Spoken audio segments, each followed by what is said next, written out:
Hezkirin ewe Mirov ji mirov re bibe penage Gerket tê de tune be Navê wê hewese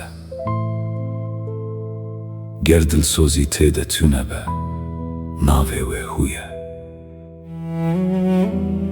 Eger nerehbe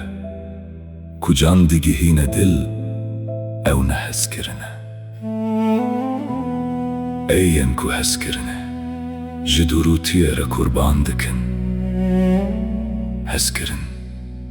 ji bo çi dine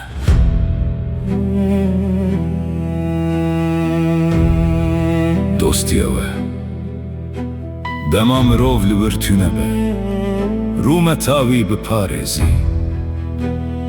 Gotina ku nikarî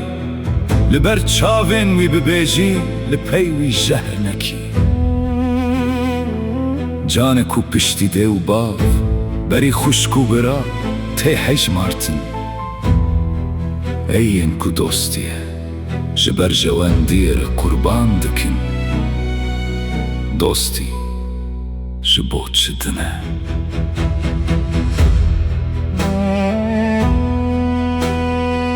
Rewşenbîr ew nîne ku wek bazirgan hesav dike Ew li aliyê çepîkan nîne Li aliyê rastiyê ye Li sifreya destilatdariyê Bêdeng namîne Li ser birîna gel diyaxive Da ku hêvî bigihêje sibê Di rojên tarî de peyva xwe venagire Ey yên ku wîjdanê xwe Ji tarîtiyê re kurban dikin Rastî ji bo çi dine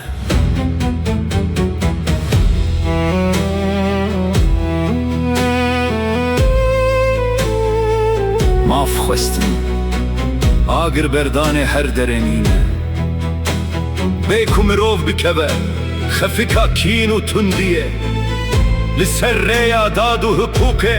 Bi sebir meşîne Hersê radestî mafê Mafê radestî insafê kirine Ey yên ku doza rast Ji kînê re kurban dikin Dad ji bo çi dine Siyaset Yilawaz parastin Yekê tîra kirine Ne ji jor ve mêze kirin Ne jêr de heştine Her mirovekî de istisna Li heman asta çavan dîtine Ji ber ku tu doz Ji mirov mezintir nîne Ey yên ku mirova heye Ji doz û armancê re kurban dikin Siyaset ji bo çi dine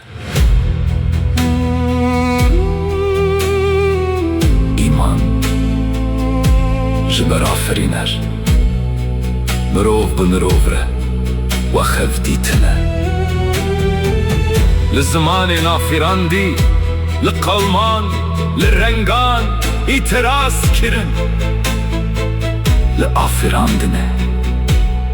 îtiraz kirine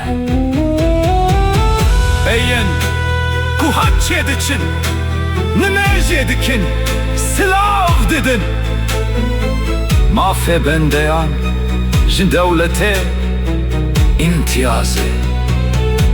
Nesebê re kurban dikin İman ji bo çi dine